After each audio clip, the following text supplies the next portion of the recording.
percaya mujizat nyata.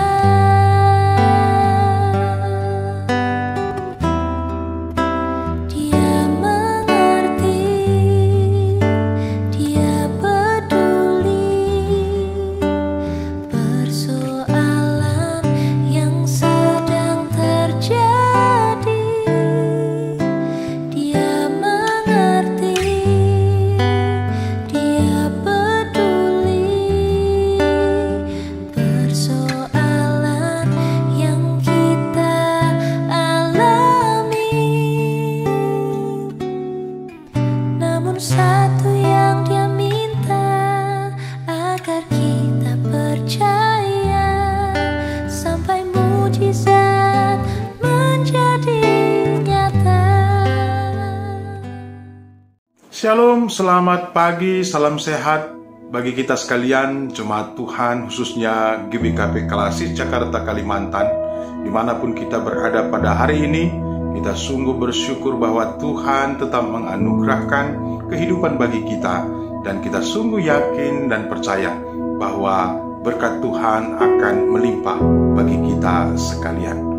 Sebelum kita melakukan aktivitas kita, mari kita mendengarkan sapaan firman Tuhan yang menjadi dasar bagi kita untuk melakukan segala aktivitas kita hari ini. Mari kita bersatu di dalam doa. Kita berdoa. Bapa kami yang di sorga, kami sungguh bersyukur dan bersuka cita atas hari yang baru yang Engkau anugerahkan bagi kami. Kami sungguh yakin dan percaya Tuhan akan memberkati semua pekerjaan dan aktivitas kami satu hari ini. Sampailah saatnya kami mendengarkan sebagian dari firman-Mu, kiranya Roh Kudus yang memberkati, yang menemani kami, sehingga firman-Mu dapat kami terima dan dapat kami lakukan dalam kehidupan kami sehari-hari. Di dalam nama Yesus kami datang berdoa dan bersyukur. Amin. Firman Tuhan yang menjadi dasar untuk renungan pagi kita yang tertulis di dalam kitab Para Rasul pasal yang ke-11 ayat yang ke-9. Akan tetapi untuk kedua kalinya suara dari sorga berkata kepadaku, apa yang dinyatakan halal oleh Allah tidak boleh engkau nyatakan haram. Demikianlah bacaan firman Tuhan yang menjadi dasar renungan kita pagi ini. Saudara-saudaraku yang terkasih di dalam Kristus Yesus, setelah Roh Kudus turun di Yerusalem kepada rasul-rasul dan kepada orang-orang yang percaya, mereka begitu antusias untuk mengabarkan Injil ke seluruh dunia seperti yang disampaikan, yang diamanatkan oleh Tuhan Yesus Kristus. Berdirilah jemaat-jemaat di berbagai-bagai tempat. Namun rasul-rasul juga banyak mendapatkan tantangan-tantangan, hambatan-hambatan yang datangnya dari jemaat sendiri, yaitu mereka kurang memahami tentang makna keselamatan bagi dunia yang telah dinyatakan oleh Yesus Kristus. Mereka menganggap bahwa keselamatan itu hanya diberikan kepada sekelompok orang atau bangsa tertentu. Padahal keselamatan itu harus dinyatakan kepada dunia ini, kepada semua orang. Sehingga mereka melihat Petrus yang pergi ke rumah orang non-Yahudi, mereka marah dan mengkritik Petrus. Mengapa Petrus pergi ke rumah orang yang non-Yahudi? Inilah yang disebut sebagai sikap eksklusifme. Sikap eksklusifme adalah sikap yang menganggap mereka lebih berhak, mereka lebih benar daripada orang lain. Ketika Petrus kembali ke Yerusalem, dia didatangi oleh orang-orang Yahudi, guru-guru Farisi. Mereka menyalahkan Petrus dan berkata, mengapa engkau memasuki rumah orang-orang yang tidak bersunat? Namun Petrus menjelaskan kepada mereka sesuai dengan penglihatan yang dialaminya di Yope, yaitu pada suatu ketika ada makanan yang turun dari sorga dan suara yang memerintahkan agar Petrus menyembelih makanan itu. Namun apa yang dikatakan Petrus? Saya tidak pernah memakan makanan yang haram. Namun suara dari sorga berkata, apa yang dinyatakan Allah tidak haram, tidak boleh diharamkan oleh manusia. Dan itu terjadi sampai 3 kali. Setelah itu Petrus didatangi oleh 3 orang yang mau menjemput mereka untuk pergi ke rumah Kornelius. Dan Kornelius adalah orang-orang yang sungguh sangat rindu untuk menerima Injil, menerima firman Tuhan. Sehingga Petrus mengerti apa makna penglihatan itu, yaitu Injil keselamatan itu bukan hanya diberikan kepada sekelompok orang tertentu atau bangsa yang tertentu, tetapi untuk semua orang. Apa yang selama ini menjadi larangan bagi orang-orang Yahudi belum tentu sesuai dengan kehendak Allah. Selama ini orang Yahudi memantangkan untuk bergaul, apalagi memasuki rumah orang-orang non-Yahudi. Ternyata itu tidak sesuai dengan kehendak Allah.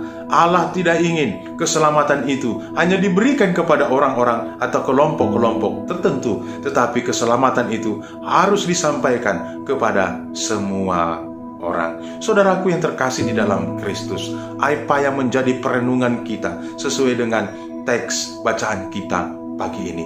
Yang pertama, bahwa Allah begitu mengasihi ciptaannya, Allah begitu mengasihi manusia, sehingga kasih Allah itu dinyatakan seperti matahari, baik kepada orang yang baik, baik kepada orang yang benar, demikian juga kepada orang yang berdosa. Jadi keselamatan Allah itu adalah keselamatan yang universal. Semua orang berhak untuk mendapatkan keselamatan itu. Puji Tuhan, luar biasa kebaikan Tuhan bagi ciptaannya, bagi kita sekalian. Yang kedua, kita juga sebagai orang-orang Kristen, orang-orang yang percaya, dilarang untuk bersikap eksklusif atau membangun tembok-tembok pemisahan antara kita dengan orang-orang yang ada di luar kita. Kita bahkan harus mendatangi mereka, menjadi berkat bagi mereka, mengasihi mereka, mendekati mereka, sehingga mereka bisa merasakan Injil, merasakan kabar baik, merasakan kasih Allah di dalam Yesus Kristus, sehingga mereka bersukacita juga menerima Yesus Kristus menjadi Tuhan dan Juru Selamatnya. Bagaimana mungkin mereka bisa menerima Injil kalau kita memusuhi mereka? Mereka bisa menerima Injil kalau kita bersahabat dengan mereka. Tuhanlah yang memberkati kita, Tuhan yang memampukan kita untuk selalu memperbaharui diri kita, untuk selalu bersikap terbuka, bersikap inklusif, bukan bersifat eksklusif di dalam kehidupan kita. Selamat menyatakan kebaikan kasih Tuhan kepada orang lain di sekitar kita. Tuhan yang memberkati. Mari kita bersatu di dalam doa. Kita berdoa. Bapa kami yang di sorga, kami bersyukur atas sapaan firman-Mu pagi ini yang mengingatkan kami bahwa Tuhan menyatakan keselamatan bagi dunia, bukan kepada sekelompok orang. Dan ajari kami Bapa, agar kami tidak bersikap eksklusif, tapi kami bersikap inklusif, terbuka bagi semua orang, sehingga semua orang bisa merasakan kasih Tuhan, menerima keselamatan yang datangnya dari Kristus Yesus. Bapa kami yang di sorga, pada saat ini kami mau bersatu hati, berdoa secara khusus kepada jemaat di GBKP Klender. Tuhan memberkati semua hamba-hamba Tuhan, pendeta, pertua diaken, dan emeritus beserta keluarga mereka, sehingga hamba-hamba Tuhan pun dapat melakukan tugas dan tanggung jawab pelayanan dengan sebaik-baiknya, khususnya di masa-masa pandemi COVID-19 ini.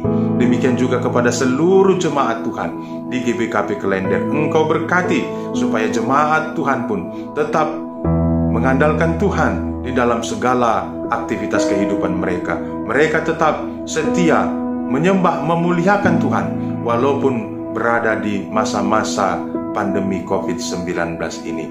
COVID-19 tidak menghalangi kami untuk memuliakan, untuk beribadah kepada Tuhan. Ketika ada jemaat Tuhan yang sedang mengalami sakit penyakit, yang sedang mengalami pergumulan-pergumulan, kami doakan di dalam nama Tuhan Yesus, Engkau menguatkan mereka, Engkau yang menyembuhkan mereka. Terima kasih Bapa. Kami juga mau mendoakan pemimpin-pemimpin bangsa dan negara kami, Kau berkati mereka agar mereka dapat melakukan tugas dan tanggung jawabnya dengan baik untuk mendatangkan kesejahteraan, kenyamanan bagi bangsa dan negara kami.